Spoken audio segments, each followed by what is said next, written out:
Il était une fois, dans de lointaines montagnes sacrées, une tribu d'Indiens vivant en harmonie avec la nature.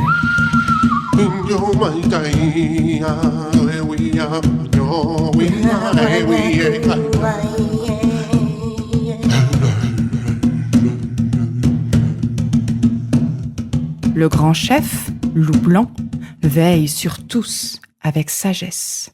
Dans ce village vivent en bonne intelligence les adultes, les papouses et les animaux. Les papouses sont élevées dans le respect des traditions ancestrales. Cependant, 2 d'entre eux, un garçon et une fille, turbulents, souvent la tête en l'air, n'écoutent pas ce qu'on leur dit et préfèrent s'amuser à l'écart, parfois en faisant des bêtises.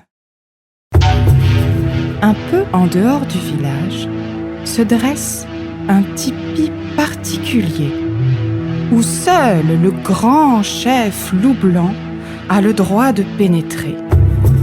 Il est interdit à tous d'y entrer, sous peine d'être banni de la tribu.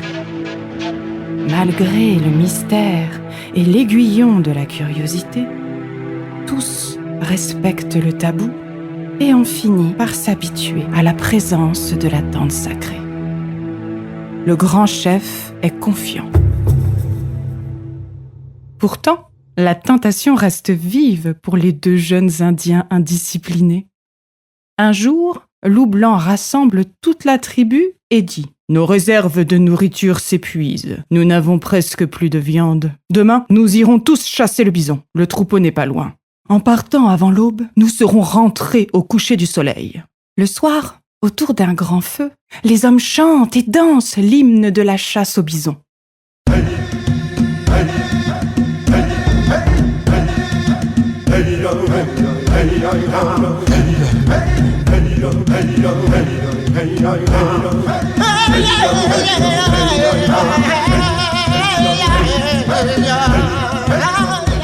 Les femmes préparent toute la logistique de l'expédition et les enfants sont très fiers de participer selon leur âge.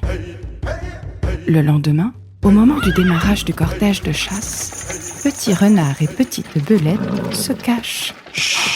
Car ne pouvant plus résister à la tentation, ils ont décidé de profiter de la belle occasion pour aller voir ce que contient le tipi sacré.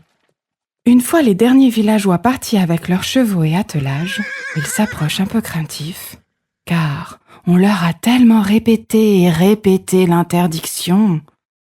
Mais tout est calme. Le vent fait bouger les herbes autour. Emportés par la curiosité, ils défont le lien qui ferme la porte en peau de bison, décorée de signes qu'ils ne comprennent pas encore. Ils la soulèvent et se glissent en un clin d'œil dans la tente sacrée.